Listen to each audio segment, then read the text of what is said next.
सोमनाथाय नमः। ॐ मल्लिकार्जुनाय नमः। ॐ महाकालेश्वराय नमः। ॐ ओंकारेश्वराय नमः। ॐ वैद्यनाथाय नमः।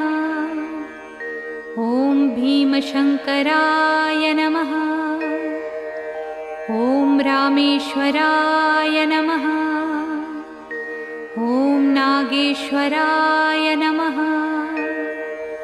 ॐ विश्वेश्वराय नमः। ॐ त्र्यंबकेश्वराय नमः।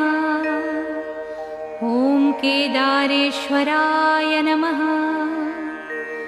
ॐ भुस्मेश्वराय नमः।